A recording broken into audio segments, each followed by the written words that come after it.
शुरू होने जा रहा है देश का सबसे बड़ा मुकदमा, आपकी अदालत, रजत शर्मा के साथ।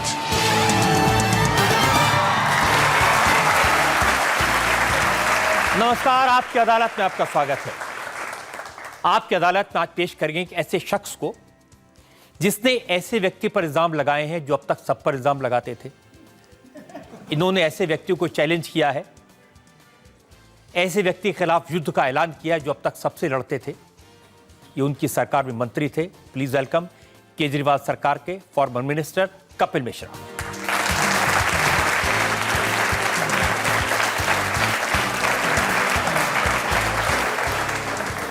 और आज के इस खास मुकदमे में हमारे जज हैं जाने माने पत्रकार एनके सिंह।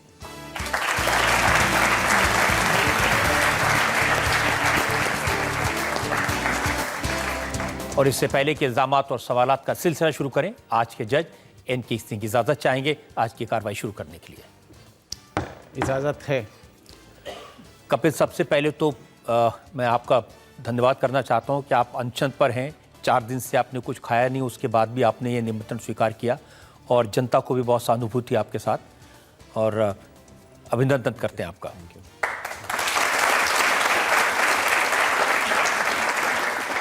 इससे पहले कि मुकदमा शुरू करें, एक नजर उस पृष्ठभूमि पर, उस बैकग्राउंड पर जिसमें आज का ये मुकदमा चलाया जा रहा है केजरीवाल सरकार के फॉर्मर मिनिस्टर कपिल मिश्रा पर। कपिल मिश्रा भ्रष्टाचार विरोधी आंदोलन के जमाने से अरविंद केजरीवाल के साथ ही रहे। केजरीवाल ने दिल्ली सरकार में कपिल मिश्रा को मिनिस्टर बनाया। कपिल मिश्रा 2 साल तक water, law, justice, tourism, art और कल्चर जैसे विभागों के मंत्री रहे। लेकिन कुछ दिन पहले कपिल मिश्रा ने केजरीवाल पर ऐसे इल्जाम लगाए कि लगातार पूरे देश की सुर्खियों में रहे। इसके बाद कपिल मिश्रा ने एंटी करप्शन ब्यूरो में केजरीवाल के खिलाफ भ्रष्टाचार की शिकायत की। अगले दिन कपिल मिश्रा ने सीबीआई के दफ्तर जाकर केजरीवाल के खिलाफ 3 एफआईआर दर्ज की। फिर कपिल मिश्रा भूख हड़ताल पर बैठ गए। आपकी अदालत में कपिल मिश्रा अपनी पैरवी खुद करेंगे। तो मुकदमा शुरू करते हैं। आपकी अदालत में पहला इल्जाम कपिल मिश्रा पर। आपकी अदालत में केजरीवाल सरकार के फॉर्मर मिनिस्टर कपिल मिश्रा पर इल्जाम है कि इन्होंने बेबुनियाद आरोप लगाए। अरविंद केजरीवाल के सारे साथी ये कह रहे हैं कि आपने अरविंद केजरीवाल पर 2 करोड़ रुपए लेने का इल्जाम लगाया, वो भी कैश। आपने उनसे कहा कि 50 करोड़ की संपत्ति अपने रिश्तेदार को दिलवाई। ये ऐसे इल्जाम हैं, उनके सारे साथी कहते हैं कोई यकीन नहीं करेगा। एक बात तो मैं कहना चाहता हूं कि पूरा देश और दुनिया ये जानती है, 15 दिन से चुप लगा के शायद जिंदगी में पहली बार बैठे होंगे। मनमोहन सिंह का रिकॉर्ड तोड़ रहे हैं इस बार।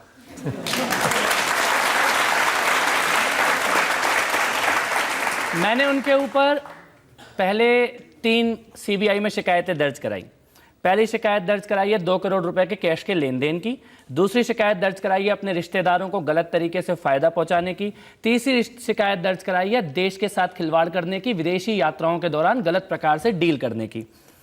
पहली शिकायत में मैं चश्मदीद हूं, मेरे पास कुछ डिटेल्स हैं। पहले दिन से अरविंद केजरीवाल जी और उनके ये साथी चाहते हैं कि चोर के हाथ में चोरी के सारे सबूत ला के रख दूं। वो सरकार उनकी, उसका सारा तामझाम उनका, उसकी सारी व्यवस्था उनकी, और वहां पर सत्येंद्र जैन जैसे अरबपति लोग उनके साथ बैठे हैं। ये चंद सबूत, ये चंद डिटेल मेरी ताकत है। ये मैं उनको क्यों दूं? ये मैं सीबीआई को दूंगा, ये मैं इन्वेस्टिगेटिंग एजेंसी को दूंगा। चोर की जिद है कि चोर के हाथ में चोरी के सारे सबूत दे दिए जाए, फिर गवाह भी वही बने, वकील भी वही बने, जज भी वही बने और अपनी बेगुनाही पूरी दुनिया में आके साबित कर दे। ये खेल पुराना है, इस बार नहीं चलेगा। दूसरा जो मैंने उनके ऊपर इल्जाम लगाया, उनके रिश्तेदारों के ऊपर, कि आपने रिश्तेदारों, आज पूरे देश के सामने सबूत है, सारे रोज डिटेल आ रहे हैं, हर मीडिया चैनल में डिबेट आ रहे हैं। एंटी करप्शन ब्यूरो ने 3 एफआईआर दर्ज की हैं, ताबड़तोड़ छापे मार रहे हैं। अरविंद केजरीवाल जी के रिश्तेदारों के खिलाफ एक एक चीज निकलती चली जा रही है, चाहे पीडब्ल्यूडी के 10 करोड़ के नकली बिलों का मामला हो, चाहे लैंड डील की डिटेल्स हो, सारी डिटेल सामने आती जा रही हैं। और तीसरा मामला जो मैंने दर्ज कराया विदेश यात्राओं का, उसमें मैंने इतनी सी बात पूछी कि विदेश यात्राओं की जानकारी, कितनी तारीख को कौन कौन से देशों में गए और उन देशों में जाने का पैसा कहां से आया। जब से मैंने ये पूछा है तब से रोज नया तमाशा, कभी ईवीएम ईवीएम ईवीएम ईवीएम। अभी आज अनशन करने मेरे घर पे एक व्यक्ति को बोल दे, मतलब ये तो अंग्रेजों ने भी नहीं किया कि अनशन के जवाब में किसी को अनशन कराने के लिए बैठा दें। तो अब मैं आपसे जरा इन सवालों के बारे में एक एक उनके जो साथी कह रहे हैं। संजय सिंह ने कहा कि आपने 2 करोड़ लेते हुए देखा। अब वो कह रहे हैं कि सत्येंद्र जैन से 2 करोड़ लेने के लिए अपने घर बुलाएंगे और आपको एज ए आई विटनेस बनाएंगे, आओ कपिल जी देख लो मैं पैसे ले रहा हूँ। मैं इतना ही कह सकता हूँ इस मामले में मैं इतना ही कह सकता हूँ, आई विटनेस बनाना होता तो 2 साल में और भी कई चीज़ों में बनाते। इस बार उनके ग्रह खराब थे। अच्छा, आप गलत मौके पर पहुंच गए। बस ये समझ लीजिए कि उनके ग्रह आजकल ग्रह उनके थोड़े खराब ही चल रहे हैं। जैसे आजकल वो जो भी झूठ बोलते हैं वो पकड़ा जाता है, तो आजकल उनकी हालत वही हो गई है जो क्योंकि मैं झूठ नहीं बोलता मैं गोविंदा की हो गई थी। अब ये कह रहे हैं कि कब गए थे, किस तारीख को गए थे, किस टाइम गए थे, जब आपने देखा था वो तो बता दो। यही तो मैं कहना चाहता हूँ कि इतनी सी तो ताकत बची है मेरे पास, ये भी उनके हाथ में जाके रख दूंगा इन्वेस्टिगेटिंग एजेंसी को। सत्येंद्र जैन ने कहा है, सत्येंद्र जैन ने कहा कि 5 मई को तो मैं उनसे मिला ही नहीं था। सत्येंद्र जैन जी ने जो उस दिन बोला, उन्होंने कहा सोमवार को गया, मंगलवार को गया, बुधवार को गया, बृहस्पतिवार को गया, शुक्रवार को नहीं गया, शनिवार को गया, इतवार को फिर गया। मैंने कहा माशाअल्लाह इंतजार कर लेते हैं जांच का। आपके डिटेल आप नहीं दोगे, आपके डिटेल अब कोर्ट में जाएंगे और जांच में जाएंगे। हिंदुस्तान में जिस व्यक्ति ने केवल लोगों के ऊपर इस्तीफे मांगे आरोप लगाकर, आज जिन मामलों की जांच चल रही है केजरीवाल जी के परिवार के खिलाफ, और आज जो सवाल उनके खुद के ऊपर और उनके साथ के 1-2 साथियों के ऊपर उठे हैं, इतने में तो लालू यादव ने भी कुर्सी छोड़ दी थी। लेकिन कपिल जी, आपने चलिए 2 करोड़ आपने लेते देखा, आप आई विटनेस हैं, आप सीबीआई को बता देंगे। अब 50 करोड़ की जमीन की डील हुई, ये आपको कहां से पता चला? सर, इसकी तो अब सारी डिटेल मीडिया में आने लगी है। मैंने 2 बातें बोली, एक तो लैंड की डील की बातें बोली कि छतरपुर में कोई लैंड की डील है। कुछ लोगों ने जाकर वो लैंड भी आइडेंटिफाई कर लिया है कि कहां पर वो लैंड की डील हुई है। उसके अलावा मैंने बोला कि पीडब्ल्यूडी के 10 करोड़ के नकली बिल इनके परिवार के लोगों के नाम पर क्लियर किए गए, वो एंटी करप्शन ब्यूरो ने सामने रख दिए हैं। सारे बिल्स के डिटेल, कौन से नाले बनने थे पर बने नहीं। ऐसी कंपनियां बंसल परिवार की जो एग्जिस्ट ही नहीं करती हैं, उन कंपनियों को काम भी दिया गया और पेमेंट भी दे दी गई, और जो काम ही नहीं हुआ उस काम का, ये सारी डिटेल तो अब देश के सामने है। लेकिन ये तो आपका मंत्रालय था नहीं, आपको कैसे पता चला? आपको क्या सत्येंद्र जैन ने खुद बता दिया मैंने 50 करोड़ की डील करवाई है? एक बात सत्येंद्र जैन जी ने मेरे को खुद बताई थी व्यक्तिगत तौर पर। बिल्कुल आपने सही कहा कि अरविंद केजरीवाल जी के बंसल परिवार, जो उनके ब्रदर इन लॉ साड़ू लगते हैं, उनके लिए मैं डील करवा रहा हूं। ये सत्येंद्र जैन जी की खुद की बोली हुई मेरे से स्टेटमेंट है, और ये ने पहले दिन बोला था कि ये बयान सत्येंद्र जैन जी का है। उनसे पूछताछ होगी, वो और भी डिटेल देंगे। मतलब इतना भरोसा आप पर करते थे कि आपको सारी गड़बड़ की बात बता देते? इससे ज्यादा भरोसा मैंने किया था उन पर, और मेरे को लगता है दिल्ली और देश ने उन पर जितना भरोसा किया था, आज उस भरोसे के ऊपर सवाल है। उन्होंने मुझ पे जो भरोसा किया था उस पे सवाल नहीं है। देखिए, उन्होंने आप पर भरोसा किया, आपको मंत्री बनाया, जल बोर्ड का चार्ज दिया, आपने मंत्री बनते ही टैंकर घोटाले के लिए चिट्ठी लिख दी इंक्वायरी करने के लिए, और उसी के बाद आपसे कानून मंत्रालय वापस लिया। मैं आपको पूरी बात बताता हूँ। एक तो मेरे को लगता है उनसे मैं गलती से मंत्री बन गया, क्योंकि मैं अकेला ऐसा मंत्री हूँ पूरी कैबिनेट में जिस पे 2 साल में कोई भ्रष्टाचार का इल्जाम नहीं लगा, जिस पे कोई जांच नहीं चल रही, जिसने किसी बेटी या रिश्तेदार को अपने मंत्रालय में पद नहीं दिया। मैं अकेला ऐसा मंत्री रहा हूं पिछले 2 साल में, तो कोई गलती तो उनसे हुई थी। दूसरी बात, ये जो आपने बोली टैंकर घोटाले की, मंत्री बनने के 1 महीने के अंदर शीला दीक्षित जी के टैंकर घोटाले की मैंने जांच भी कराई और रिपोर्ट बना के 400 करोड़ की अगस्त 2015 में अरविंद केजरीवाल जी को दे दी। और उसी दिन मैंने उस चिट्ठी में लिखा था सुबह कि ये घोटाले की रिपोर्ट मैं आपको दे रहा हूं, और मुझे मालूम है ये रिपोर्ट मिलने के बाद मेरी कुर्सी भी जा सकती है, और शाम होते होते कानून मंत्रालय मेरे से ले लिया गया। उस दिन अरविंद केजरीवाल जी ने व्यक्तिगत तौर पर मेरे को बोला था, दुनिया में किसी को नहीं बताया, आपको बता रहा हूं। उन्होंने ये कहा था कि तुम्हें क्या लगता है केवल तुम ही जांच कर सकते थे घोटालों की? मंत्रालय तो हमारे पास और भी हैं। शीला दीक्षित के घोटाले खोलने होते तो बाकी मंत्रालय भी जांच कर सकते थे, तुम्हें इतनी जल्दबाजी क्या है? और ये कहकर गुस्से में डांटा था उस दिन उन्होंने मेरे को। तो उस दिन आपको एहसास हो गया था कि ये शीला दीक्षित की जांच कराने की जो बातें करते हैं, सिर्फ बातें, असलियत में नहीं है? मेरे को एहसास भी था, लेकिन एक बात उन्होंने बोली जिसने, और मैं जनता के सामने हूं, ये मानता हूं कि मेरी कमजोरी रही। उन्होंने एक बात मेरे से बोली थी कि कपिल, मेरी क्रेडिबिलिटी इतनी ज़्यादा है कि अगर मैंने तेरे को निकाला तो दुनिया तेरे को भ्रष्ट समझेगी, तेरे घर वालों को भी तेरे पे भरोसा नहीं होगा, आत्महत्या के अलावा कोई रास्ता तेरे पास नहीं बचेगा। ये उनके शब्द थे और जरूर इन शब्दों ने मुझे कमजोर किया था। लेकिन ये बात सही है, अब उन्होंने आपको निकाला, उसके बाद आप बोल रहे हैं तो वो कह रहे हैं मैंने मंत्री पद से हटा दिया, इसलिए ये सब बातें कह रहे हैं। इस बार भी अगर आप घटनाक्रम को देखें तो हटाने के घटनाक्रम को, चुनाव हारने के तुरंत बाद मैं पार्टी का अकेला ऐसा नेता था जिसने कहा ईवीएम के कारण नहीं हारे हैं, लेकिन अरविंद केजरीवाल जी, मनीष जी और सब लोगों ने कहा ईवीएम के कारण हारे हैं। फिर जिस दिन मेरे को हटाया उस दिन शाम को बोला पानी के कारण हारे हैं, पानी का काम खराब हुआ, और 2 दिन पहले दोबारा विधानसभा में बोले ईवीएम के कारण हारे हैं। तो अभी तो उनको यही नहीं पता कि हारे ईवीएम का कोई मंत्री होता तो उसको हटा देते। लेकिन मैं पानी के बारे में आपको बताता हूं, अरविंद केजरीवाल जी और मनीष सिसोदिया जी के पिछले 2 साल के सारे इंटरव्यू, सारे बयान, सारे स्टेटमेंट देख लीजिए, सरकार के रिकॉर्ड देख लीजिए और परफॉर्मेंस, और आपके चैनल पे बोल रहा हूं चुनौती देकर, मेरे जितने दिन दफ्तर गया हूं, जितने दिन लोगों से मिला हूं, जितने दिन काम किया सचिवालय में बैठकर, और जो मेरी परफॉर्मेंस रिपोर्ट है, मेरी परफॉर्मेंस रिपोर्ट और अरविंद केजरीवाल जी की परफॉर्मेंस रिपोर्ट देश के सामने रख दीजिए, पता लग जाएगा कुर्सी किसकी जानी चाहिए थी। लेकिन आप तो दूसरे रास्तों पर जा रहे हैं। आप कह रहे हैं कि वो विदेश गए थे, उसकी मुझे डिटेल चाहिए। अब संजय सिंह ने अपनी पूरी डिटेल दिया, उन्होंने बताया कि वो नेपाल में गए थे भूकंप पीड़ितों की मदद करने, अमेरिका गए थे पार्टी का काम करने, कनाडा गए थे पार्टी का काम करने, और रशिया गए थे रिश्तेदार की शादी में। सर, एक तो मैंने 5 नेताओं के डिटेल मांगे और मैंने ये कहा कि कौन कौन से देशों में गए, कितनी कितनी तारीखों को गए, उसका पैसा कहाँ से आया। अब ये कहते हैं अमेरिका और कनाडा में आम आदमी पार्टी बना रहा था। और दूसरी चीज, एक और बड़ी मजेदार बात बोली इन्होंने बड़ी मजेदार बात बोली साहब। इन्होंने कहा कि मैं किराए के घर में रहता हूं, एक किराएदार हूं, और रिश्तेदार की शादी में रशिया गया था, दोस्त आशुतोष को साथ लेके गया था। मैं भी किराए के घर में रहा हूं, मेरा ऐसा कोई रिश्तेदार नहीं है जो शादी में मेरे को रशिया बुलाएगा और एक दोस्त के टिकट साथ में मुफ्त में ला के देगा। गंभीर बात इसमें यह है कि विदेश यात्राएं हुई हैं, सरकार के पैसे से हुई हैं, जनता के चंदे के पैसे से हुई हैं और अननोन पैसे से हुई हैं। इन विदेश यात्राओं के दौरान ऐसी डील हुई हैं जो इस देश के भी खिलाफ हुई हैं, जो पार्टी के भी खिलाफ हुई हैं और जनता का भरोसा तोड़ने वाली भी हुई हैं। इसमें पैसों का ऐसा लेन देन हुआ है जिसकी जानकारी ना देश को दी गई, ना इनकम टैक्स को, ना इलेक्शन कमीशन को, और ना अपनी वेबसाइट पे डाली गई। अब इसको छुपाने की कोशिश की जा रही है। छोटा सा सवाल है साहब, 4 दिन से अनशन पर बैठा हूं, सत्याग्रह को मानने वाले और अन्ना को भगवान मानने वाले, महात्मा गांधी के पुजारी 4 दिन के अनशन में इतना नहीं बता पा रहे कि तुम पिछले 2 सालों में विदेश में कहां गए और कितने दिन बिताए और पैसा कहां से आया। मैंने तो किसी का इस्तीफा नहीं मांगा, मैंने तो किसी की कुर्सी नहीं मांगी, मेरी कोई राजनीतिक डिमांड नहीं है। देश से जुड़े हुए एक मसले पर इतनी छोटी सी बात जो कोई भी व्यक्ति 5 मिनट में पासपोर्ट खोले और बता दे, इतनी छोटी सी बात, क्योंकि जिस दिन ये सवाल मैंने पूछा उस दिन मेरे को लोगों ने ये कहा था इस सवाल का जवाब जनता में आने के बाद कुर्सी पर रह नहीं पाएंगे, इसके जवाब के बाद ऐसा पिटारा खुलने वाला है। देखिए, थोड़ी बहुत डिटेल्स तो मेरे पास हैं, अगर इससे आप अनशन तोड़ सके तो।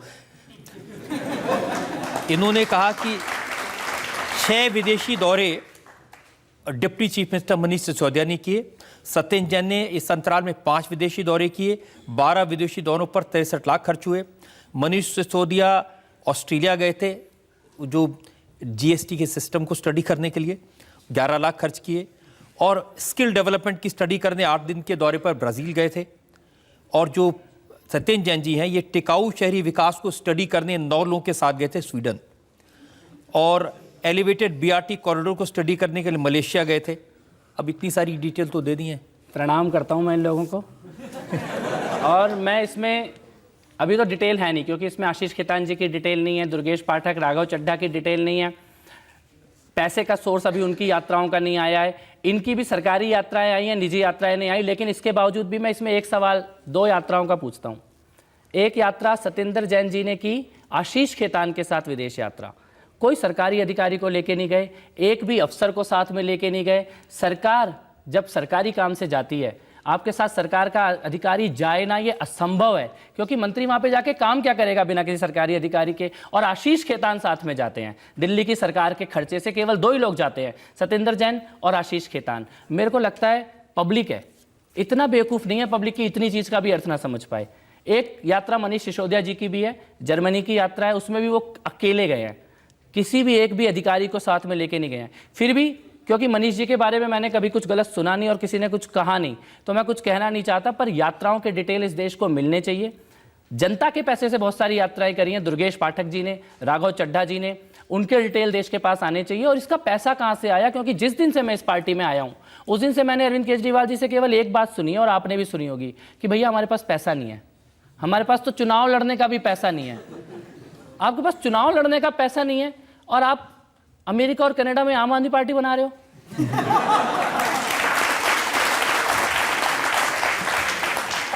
लेकिन कपिल, जितने भी आप इल्ज़ाम लगा रहे हैं, अब ये तो पिटारा खत्म हो गया या कुछ और भी है आपके पास में? सर, मैंने एक छोटा सा अभियान शुरू किया। मैंने अभियान शुरू किया, लेट्स क्लीन अप। इन्होंने कहा हम कपिल मिश्रा को आम आदमी पार्टी से बाहर निकाल देते हैं, तो मैंने कहा ये तुम्हारे घर की पार्टी तो नहीं है। आप 4 लोग बैठोगे, इसको बाहर कर दोगे, इसको बाहर कर दोगे, आप 4 लोग बैठोगे, इसको अंदर ले आओगे, ये मैं स्वीकार नहीं करूंगा। ये मेरी पार्टी है, मैं इस पार्टी को, मेरे पे कोई भ्रष्टाचार का इल्जाम हो तो मुझे बाहर कर दो, क्योंकि ये भ्रष्टाचार से लड़ने के लिए पार्टी बनी थी। मैंने एक चुनौती दी, मैंने कहा दिल्ली सरकार के सारे मंत्री और मुख्यमंत्रियों की सारी फाइलें, उनके सारे ऑर्डर और उनके सारे टेंडर रामलीला मैदान में जनता के सामने सार्वजनिक कर दो। एक एक विशेषज्ञ को बुला लो और सारी फाइलें चेक करा लो। जिस मंत्री ने गलत ऑर्डर दिया हो, जिसने कानून का उल्लंघन किया हो, उसको पार्टी से बाहर कर दो, और जिसने नहीं किया वो पार्टी में रहेगा, किसी का बाप नहीं हटा सकता पार्टी से उसको। नहीं, लेकिन वो तो कह रहे ना कि भारत सरकार ने, लेफ्टिनेंट गवर्नर ने शुंगलू कमेटी बनाई, शुंगलू कमेटी ने 400 फाइलों की जांच की अच्छी तरह से, एक्सपर्ट बिठा करके, और कुछ नहीं निकला उसमें। कुछ नहीं निकला तो डरते क्यों? कुछ नहीं निकला तो जांच का सामना कर लो। यही बात तो इन्होंने आज तक देश में सबसे कही है। अगर आपने कुछ गलत किया ही नहीं तो विदेशी यात्राओं के डिटेल दे दो। अगर आपको कुछ छुपाने के लिए है ही नहीं तो सीबीआई की जांच का सामना कर लो। अगर आपने कोई भी काला पैसा का इस्तेमाल नहीं किया है तो वेबसाइट पे जनता को सारा का सारा डिटेल क्यों नहीं दे देते हो? छुपाने की चीज क्या रह गई है? मेरे पास जो डिटेल आए हैं, जिसमें शेल कंपनीज के बारे में डिटेल है, जिसमें काले धन के इस्तेमाल के डिटेल है, जिसमें इनकम टैक्स और इलेक्शन कमीशन से जानकारियां छुपाने के डिटेल है, ये डिटेल मैं देश के सामने दस्तावेजों के साथ और डॉक्यूमेंट्स के साथ रखने जा रहा हूं। और उसके बाद मैं पूछूंगा कि क्या अभी भी ये नैतिक शक्ति बची है आपके पास कि आप इस कुर्सी पर बैठे रहेंगे? आपकी अदालत में अगला इल्जाम। आपकी अदालत में आम आदमी पार्टी के फॉर्मर मिनिस्टर कपिल मिश्रा पर आरोप है कि ये बीजेपी के एजेंट हैं। आप देखिए, आपके सारे साथी ये कह रहे हैं कि कपिल मिश्रा तो मोहरा हैं, रिंग मास्टर कोई और है। ये सब मोदी जी करवा रहे हैं। एक्चुअली क्या है, उनके मन में एक हवा है मोदी जी का। वो वुमेन डे की ट्वीट भी करते हैं तो मोदी जी से ही बात करते हैं। उनसे कोई पत्रकार सवाल कर ले तो वो मोदी का एजेंट, बीजेपी का एजेंट। उनसे कोई कार्यकर्ता सवाल कर ले तो बीजेपी का एजेंट। उनके साथ 2 साल कैबिनेट में रहा हूं सर, 15 साल से आंदोलन का साथी रहा हूं, कॉमनवेल्थ घोटाले के खिलाफ काम किया, इंडिया अगेंस्ट करप्शन के शुरुआती दिनों से जुड़ा हुआ हूं, आंदोलन से जुड़ा हूं। नौकरी छोड़ के इस पार्टी में जब आया था तब तो ये पता भी नहीं था कि पार्टी चुनाव लड़ेगी भी कि जीतेगी भी, कभी कोई सरकार आएगी भी कि नहीं। उस समय से साथी हूं। आज मैं बीजेपी और मोदी का एजेंट हो गया। मैं कहता हूं तुमने सारी दुनिया के सबूत मांगे हैं ना, एक सबूत लाके दे दो, बीजेपी या मोदी के इशारे पे काम कर रहा हूं। और 3 पर्दों के पीछे सारी सच्चाई छुपाते हैं। पहला पर्दा, ये बीजेपी और मोदी का एजेंट है इसलिए इसे कोई जवाब नहीं देंगे। दूसरा पर्दा कि ये आज ही क्यों पूछ रहा है, इसने पहले क्यों नहीं पूछा, इसे कोई जवाब नहीं देंगे। तीसरा पर्दा कहते हैं जी कुमार विश्वास के साथ खड़ा हुआ था इसलिए इसे कोई जवाब नहीं देंगे। इन 3 पर्दों के पीछे सारा सच छुपा लोगे। मैं किसी का भी एजेंट हूं इस दुनिया में। विदेशी यात्राओं के डिटेल देने में तुम्हें क्या डर है? बताओ ना, कौन कौन से देशों में गए, कितनी कितनी तारीखों उनका गए? कहना है कि ये बीजेपी के साथ मिलकर बहुत बड़ी साजिश कर रहे हैं, ये संजय सिंह ने कहा। और आप जो भाषा बोल रहे हैं वो बीजेपी की भाषा है। मेरे को लगता है साहब पर्दादारी करने की कोशिश है, सच को छुपाने की कोशिश है। एक सच को छुपाने के लिए 100 झूठ। जैसे ईवीएम का पूरा झूठ बोला गया। सच क्या था? सच ये था कि अरविंद केजरीवाल जी के नाम पे लोग वोट देने को तैयार नहीं है। मैं आपको एक एग्जांपल देता हूं नगर निगम के चुनाव का। नगर निगम के चुनाव के दौरान अरविंद केजरीवाल जी का फोन गया मेरे क्षेत्र की जनता को, हेलो मैं अरविंद केजरीवाल बोल रहा हूं। मेरे उम्मीदवार जो नगर निगम लड़ रहे थे उन उम्मीदवारों ने मेरे को बुलाया और उन्होंने कहा कपिल भाई चुनाव हम जीत सकते हैं, सर को बोले फोन ना करें।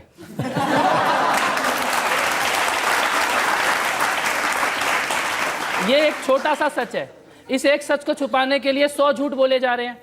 उस 100 झूठों में ये भी एक झूठ है कि मैं बीजेपी की भाषा बोल रहा हूं, बीजेपी का एजेंट हूं। ये क्या बीजेपी की भाषा है कि विदेशी यात्राओं की जानकारी दो? ये क्या बीजेपी की भाषा है कि भ्रष्टाचार के सारे सबूत सामने आने चाहिए? इसमें बीजेपी कहां से बीच में आ वो गई? तो बताते हैं कि आपकी जो मदर हैं वो भारतीय जनता पार्टी की लीडर रही हैं, वो मेयर रही हैं बीजेपी की तरफ से। तो जब माँ घर में बीजेपी के, तो आप भी बीजेपी वाले ही हो सकते हो। इसमें एक बात मैं आपको कहना चाहता हूं साहब, मेरी माताजी पिछले 25 सालों से भाजपा में है। मेरी माताजी उस दिन भी भाजपा की निगम पार्षद थी जिस दिन अरविंद केजरीवाल जी मेरे घर आए थे और उन्होंने माताजी से कहा था कि कपिल चुनाव लड़ना नहीं चाहता, लेकिन हमें कपिल को चुनाव लड़ाना है, आप उसे परमिशन दे दो। उस दिन भी मेरी माताजी बीजेपी की ही निगम पार्षद थी जब उन्होंने दिल्ली की पहली मोहल्ला सभा 2007 में अपने इलाके में लगाई थी और अरविंद केजरीवाल जी देखने पहुंचे थे कि मोहल्ला सभा कैसे लगाई जाती है। उस दिन भी मेरी माताजी बीजेपी की निगम पार्षद थी जब 28 विधायक जीत के आए थे और कॉन्स्टिट्यूशन क्लब के पहले फ्लोर पर 28 विधायकों की पहले दिन जब ट्रेनिंग दी गई तो मेरी माताजी के काम करने की वीडियो उनको दिखाई गई कि ऐसे आप लोगों को सबको काम करना है। अरविंद केजरीवाल जी ने जो स्वराज की किताब लिखी है, उस दिन भी मेरी माताजी बीजेपी की ही नेता थी जब उन्होंने स्वराज की किताब में लिखा कि सोनिया विहार की निगम पार्षद अन्नपूर्णा मिश्रा मोहल्ला सभा लगाती हैं, पूरे देश में ऐसे ही मोहल्ला सभा लगनी चाहिए। तो आज ये कौन सी नई सच्चाई है? मेरा परिवार जुड़ा हुआ था, मेरी माताजी बीजेपी में थी, मैं तो बीजेपी में नहीं गया, मैं तो आम आदमी पार्टी में था और आज डंके की चोट पे ऑन रिकॉर्ड बार बार पूरे देश में बोल रहा हूं कि आम आदमी पार्टी में था, आम आदमी पार्टी में हूं, आम आदमी पार्टी में रहूंगा, लेकिन 4-5 भ्रष्टाचारी इस पार्टी में हैं, उनको इस पार्टी से निकाल के रहूंगा। ये और जनता को बता दीजिए, क्या आप किसी बीजेपी के नेता के संपर्क में हैं, डायरेक्टली, इनडायरेक्टली, बैक चैनल? उन्होंने मेरी 2 तस्वीरें पूरे इंटरनेट पे चला दी कि ये देखो कपिल मिश्रा की मनोज तिवारी के साथ मीटिंग हुई, इसमें सारी साजिश रची गई। पहली तस्वीर थी कुमार विश्वास जी के जन्मदिन के, उनके पिताजी के जन्मदिन की। अब से लगभग 1.25 साल पुरानी तस्वीर है। उस कार्यक्रम में अरविंद केजरीवाल जी भी थे, मनीष सिसोदिया जी भी थे, पूरी कैबिनेट थी, सारे विधायक थे। उसमें से एक मेरी और मनोज तिवारी की अलग से फोटो निकाल के चला दी कि इसमें साजिश रची गई। अगर उस कार्यक्रम के अंदर साजिश रची गई तो सबसे बड़े साजिशकर्ता अरविंद केजरीवाल हुए। दूसरी तस्वीर उन्होंने चलाई, एक इफ्तार पार्टी की थी, 10 एमएलए आम आदमी पार्टी के थे, उनमें से एक मैं भी था, साथ में मनोज तिवारी भी थे। दिल्ली पुलिस के द्वारा इफ्तार पार्टी का कार्यक्रम रखा गया था जिसमें हम लोग गए थे। वो भी 1 साल पुरानी तस्वीर है। सारा कुछ खोदने के बाद भी 1 साल पुरानी तस्वीर मिली है उनको, इसके अलावा कुछ नहीं मिला है मेरे और बीजेपी के बीच में। लेकिन कपिल, वो तो आपकी किसी बात का जवाब देने के लिए तैयार नहीं है और आप अनशन पर बैठे हैं। मैंने 2 चीजें समझी हैं, सच है या नहीं ये वक्त बताएगा। पहली चीज तो ये कि सत्याग्रह की शक्ति के आगे तो अंग्रेज झुक गए थे, तो अरविंद केजरीवाल क्या चीज है। और दूसरा, अन्ना ने एक बात बोली थी कि नाक दबाओगे तो मुंह अपने आप खुलेगा। अब इनकी नाक दबाने का वक्त आ गया है। ये तो आप धमकी दे रहे कि तथ्य रखूंगा तो आपको बोलना पड़ेगा। बिल्कुल, तथ्य देश के सामने रखूंगा, बोलना भी पड़ेगा और छोड़ना भी पड़ेगा। ये मैं आपके शो में ऑन रिकॉर्ड जिम्मेदारी से कह रहा हूं। जो तथ्य देश के सामने आने वाले हैं और जो धीरे धीरे मेरे पास कुछ नहीं है, जो आ रहा है वो बता रहा हूं, लेकिन और लोग भी आएंगे, अब सबकी हिम्मत बढ़ेगी। गुरप्रीत गुग्गी ने इस्तीफा देते समय जो बोला, इस देश के इतिहास में किसी पार्टी के किसी नेता ने इस्तीफा देते समय गुरप्रीत गुग्गी ने यह बोला कि मैं इस्तीफा इसलिए दे रहा हूं कि पंजाब के चुनाव के दौरान महिलाओं के साथ शोषण किया गया।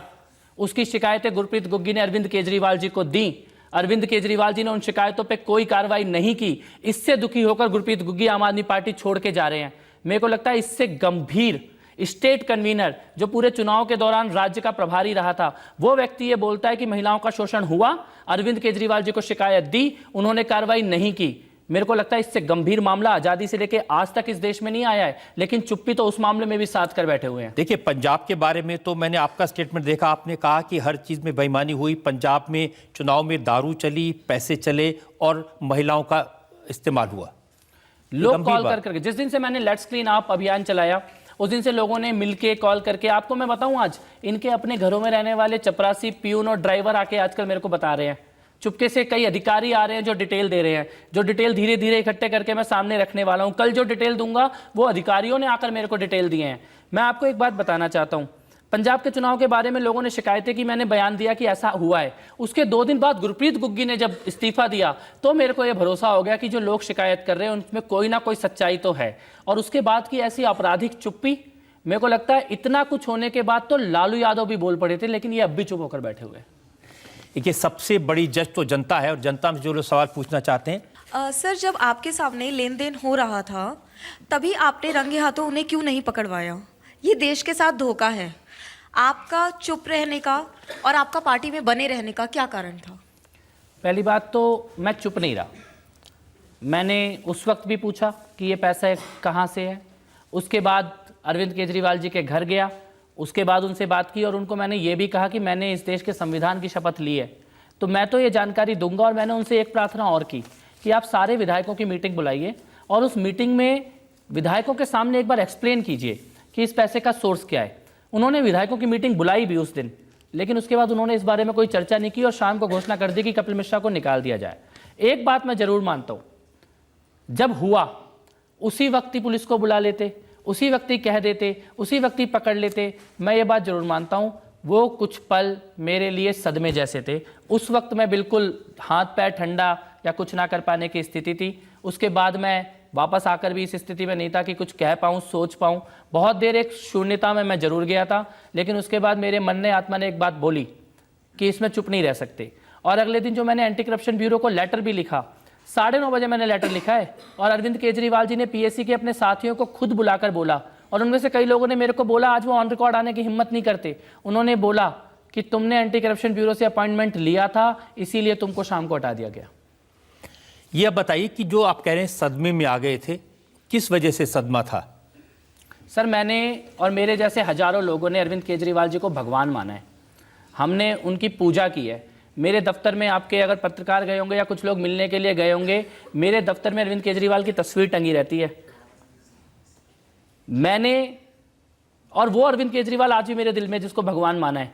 लेकिन मैं एक बात कहना चाहता हूं कि जिस अरविंद केजरीवाल के पीछे हम लोगों ने डंडे लाठी खाए, आंदोलन किए, और आज जो अरविंद केजरीवाल सत्येंद्र जैन जी के साथ बैठे हैं, ये अलग अलग अरविंद केजरीवाल है। आज ये वो अरविंद केजरीवाल नहीं है। सत्येंद्र जैन से इतना प्रेम क्या है उनका? अब तो सबको पता लग रहा है। आज इनकम टैक्स जांच कर रहा है सत्येंद्र जैन के खिलाफ, ईडी जांच कर रहा है सत्येंद्र जैन के खिलाफ, सीबीआई की इंक्वायरी चल रही है, एंटी करप्शन ब्यूरो की इंक्वायरी चल रही है, पीडब्ल्यूडी के घोटाले सामने आ रहे हैं। उसके अलावा अरविंद केजरीवाल जी के सगे संबंधियों को फायदा पहुंचाने के मामले सामने आ रहे हैं।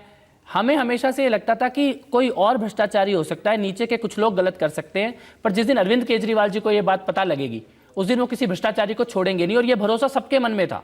ये अंध भरोसा, अंधविश्वास, मतलब इस भरोसे की कोई इंतहा नहीं थी। आज जो लोग अरविंद केजरीवाल जी के साथ खड़े हैं, मैं उन्हें गलत नहीं मानता। उनकी जगह मैं भी होता तो मैं भी वहीं खड़ा होता, क्योंकि ये भरोसा ही नहीं होता था कि ये आदमी भी बेईमानी कर सकता है।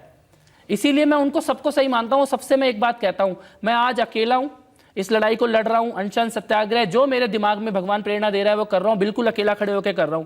लेकिन जिस दिन सत्येंद्र जैन जेल जाएंगे, उस दिन इन सब नेताओं के घर जाऊंगा। उस दिन इनसे बोलूंगा कि देखो अब सच साबित हो गया है, अब तुम्हें पता लग गया है सच क्या है गलत क्या है, अब सबको साथ में चलना होगा। तब तक मैं भी चुप हूं। एकला चलो रे है, एकला चलो रे करेंगे। आपकी अदालत में अगला सवाल। आपकी अदालत में केजरीवाल के पुराने साथी कपिल मिश्रा पर आरोप है कि ये एहसान फरामोश हैं। अब देखिए, उनके साथी कह रहे हैं कि केजरीवाल जी ने आपको नेता बनाया, एमएलए बनाया, मंत्री बनाया, और आपने पीठ में छुरा फूंक दिया। देखिए, अगर ये एहसान फरामोशी है, उनको लगता है कि वो जिनको मंत्री बनाते हैं उन पे एहसान करते हैं, जिनको मंत्री बनाते हैं उन पे अरविंद केजरीवाल एहसान करते हैं, कोई उनका पर्सनल मंत्री बनने का मतलब कोई पर्सनल बेनिफिट होना होता है, तब तो ये एहसान फरामोशी मान सकते हैं। मैंने शपथ अरविंद केजरीवाल जी के नाम की नहीं खाई थी, मैंने शपथ हिंदुस्तान के संविधान की खाई थी।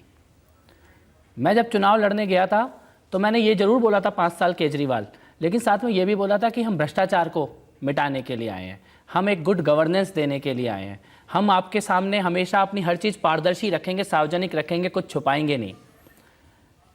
अरविंद केजरीवाल जी मान सकते हैं कि मैंने उनको धोखा दिया, लेकिन मेरे को जो जानकारियाँ आ रही हैं सामने, उससे मुझे लगता है कि एहसान फरामोशी शायद उन्होंने करी है, उन्होंने देश को धोखा दिया है। आप आशुतोष जी उनके साथी हैं, उन्होंने एक ब्लॉग लिखा है, उसमें लिखा कि मनीष सिसोदिया से आपने कहा कि मैं केजरीवाल को बर्बाद कर दूंगा। जब आपको मंत्री पद से हटाने की जानकारी दी, आपने कहा मैं केजरीवाल को जेल भिजवा दूंगा। मैंने कहा नहीं है, लेकिन ऐसा होगा जरूर साहब।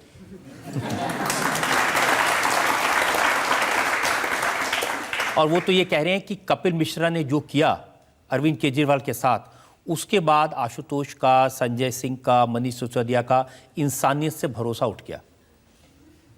इंसानियत पे भरोसा कायम रखें। स्वर्ग और नरक दोनों यही हैं, भुगते बगैर जाने नहीं देंगे।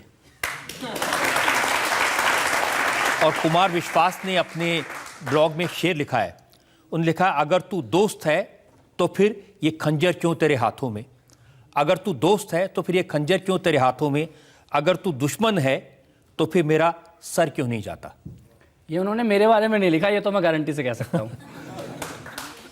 किसके बारे में लिखा होगा? कवि हैं, कविता की भाषा में जवाब दे रहे हैं। हम आंदोलनकारी हैं, हम आंदोलन की भाषा में जवाब दे रहे हैं। जनता है वो अपने हिसाब से सवाल पूछ रही है और जवाब अपने आप समझ रही है। और कुछ लोग हैं जो चुप्पी लगा कर बैठे हैं।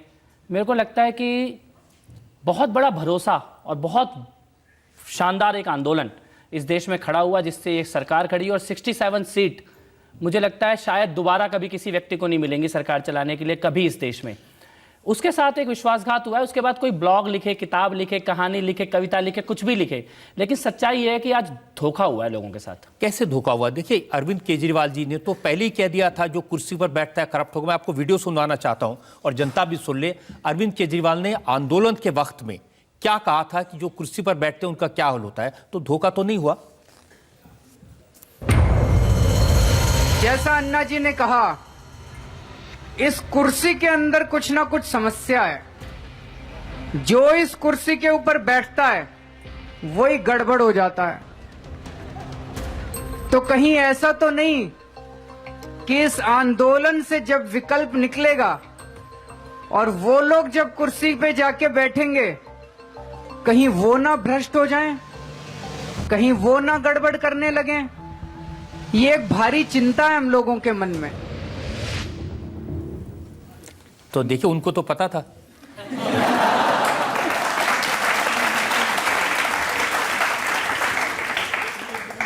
मैं बस इतना कहना चाहता हूं, उस कुर्सी पर बैठकर तो गड़बड़ कर लोगे, इस कुर्सी पर भी तो आना पड़ेगा ना जनता की अदालत में। इसमें क्या जवाब दोगे? ये बात सही है।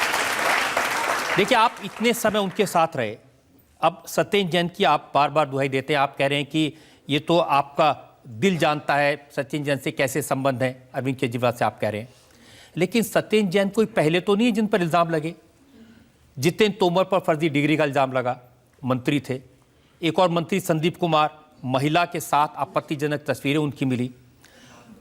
अरविंद केजरीवाल की सरकार में असीम खान मंत्री थे, रिश्वत लेते पकड़े गए। ये कहां से नगीने ढूंढ ढूंढ के लाए थे? तभी तो मैं कह रहा हूं साहब कि शायद उनसे गलती हो गई जो उन्होंने मेरे को बना लिया, और इस गलती के लिए जिंदगी भर पछताएंगे जरूर।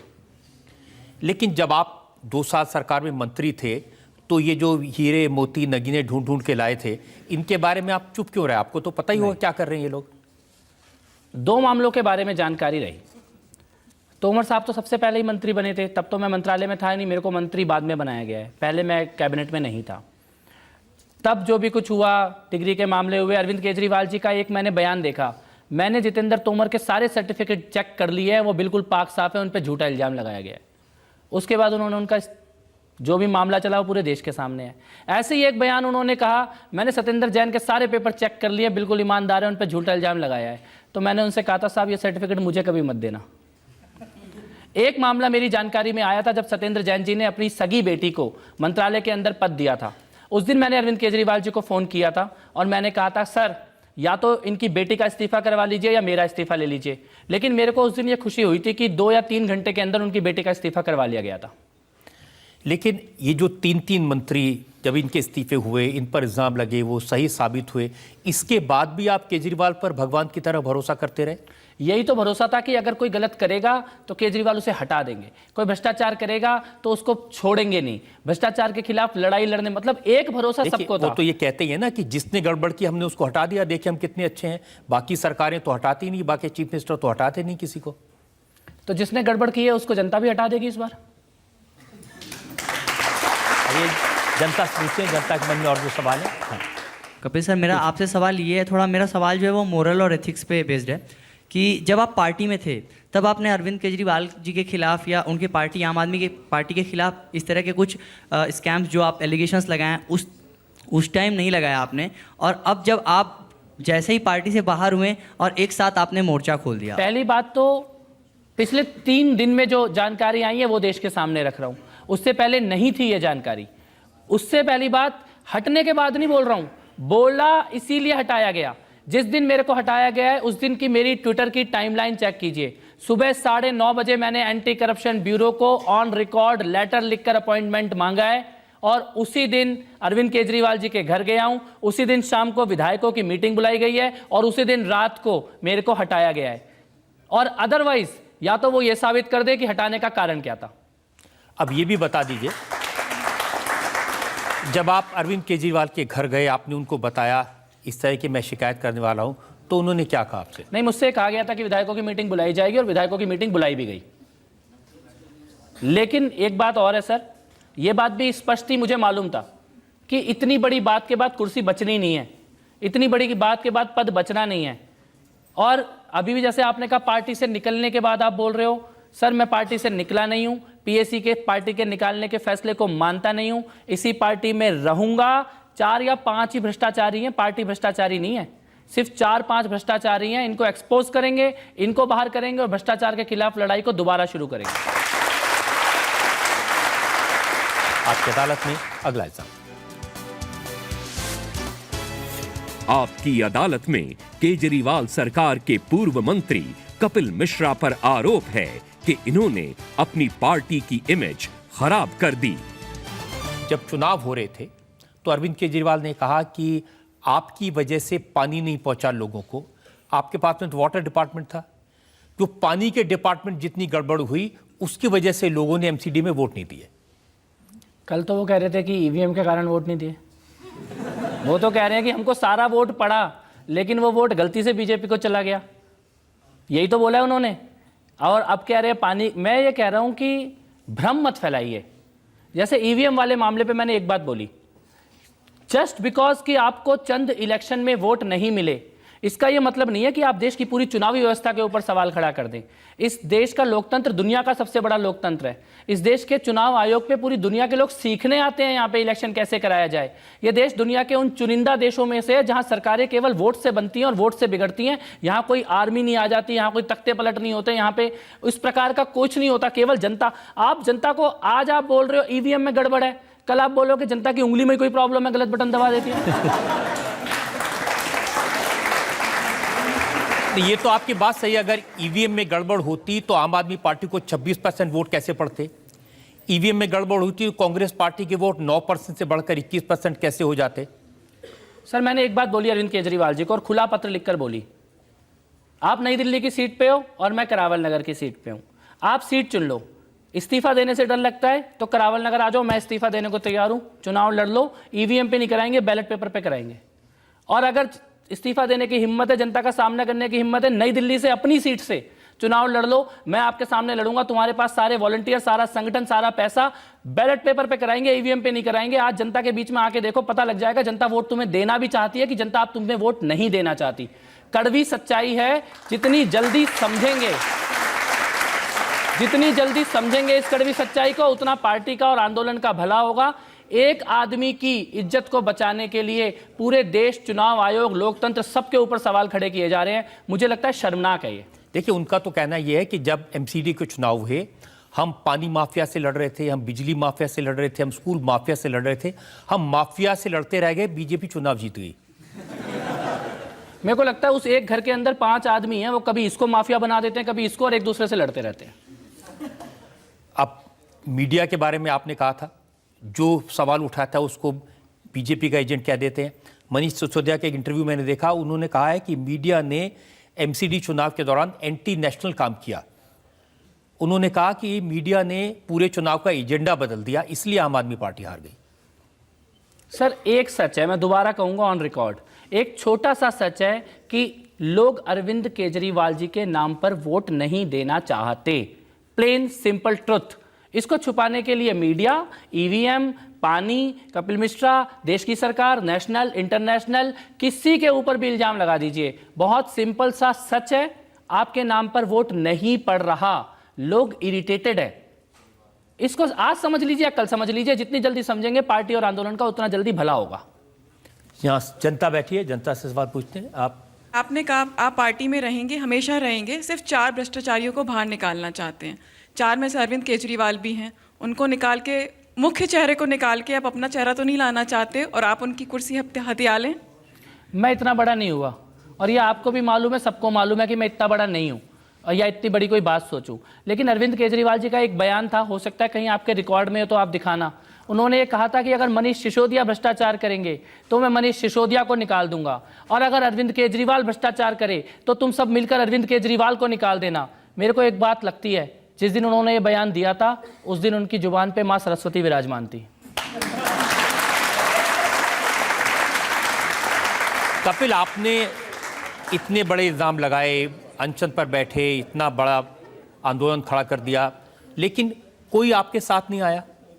अकेले कुमार विश्वास भी नहीं आए, प्रशांत भूषण भी नहीं आए। नहीं, देखिए रजत जी, 2 बातें हैं। एक बात तो ये है कि वो साथ क्यों नहीं आए, ये मेरे को झिझक होता है, लोगों को संकोच होता है, एकदम से दीवारें तोड़ने में डर लगता है, और ये लगता है कि जैसे आपने कहा अरविंद केजरीवाल ही चले गए तो बचेगा क्या, ये डर बहुत सारे लोगों के मन में है। और दूसरा ये है कि लोग और चीज़ें सामने आने का इंतजार कर रहे हैं। इसीलिए मैंने कहा कि मैं अकेला लड़ रहा हूँ, अकेला अनशन कर रहा हूँ, अकेला सब चीज़ों को लेकर चलने को तैयार हूँ उस दिन तक जिस दिन तक सत्येंद्र जैन जी जेल नहीं जाते। सारी सरकार को, पार्टी को, विधायकों को, मंत्री को, सबको पता है कि उनके भ्रष्टाचार इतने हैं कि आज नहीं तो कल जेल जाएंगे। जिस दिन वो जेल जाएंगे उस दिन मैं इन सबके, कुमार विश्वास जी के घर भी जाऊंगा, सबके घर जाऊंगा, उस दिन उनसे पूछूंगा कि अब मैं सही हूं या गलत हूं, ये बताओ। पर एक सवाल आपके माध्यम से मैं ये पूछना चाहता हूं, बाकी सब छोड़ दो, आपको रिश्वत के इल्जाम पे नहीं लगता, छोड़ दो, उसकी जांच सीबीआई करेगी, कोर्ट में जाएगा, फैसला होगा।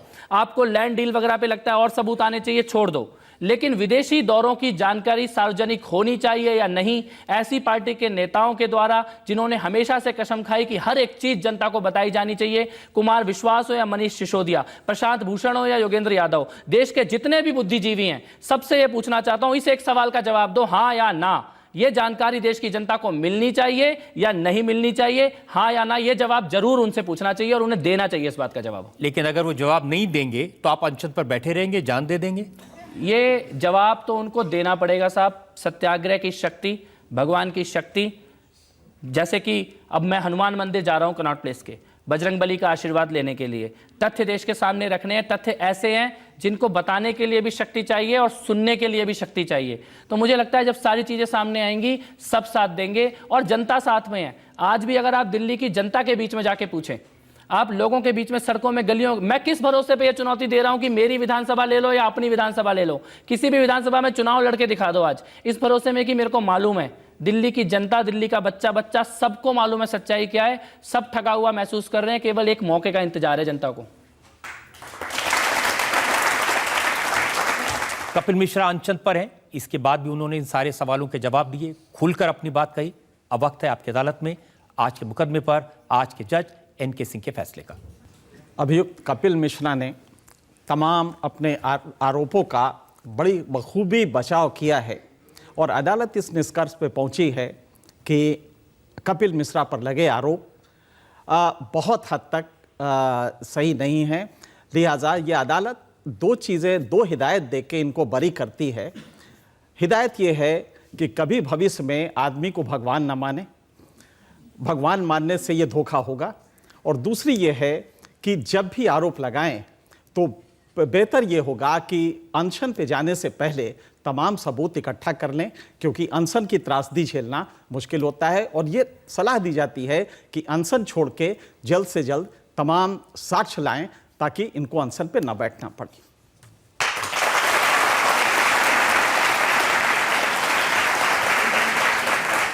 इस उम्मीद के साथ, इस विश्वास के साथ कि कपिल मिश्रा जैसे लोग देश में भ्रष्टाचार के खिलाफ इसी तरह से लड़ाई लड़ते रहेंगे, बिना डरे आवाज उठाते रहेंगे, भगवान उन्हें शक्ति दे, इस कामना के साथ आज का शो यहीं खत्म करते हैं। अगले हफ्ते मुलाकात होगी एक नई शख्सियत के साथ। तब तक के लिए नमस्कार।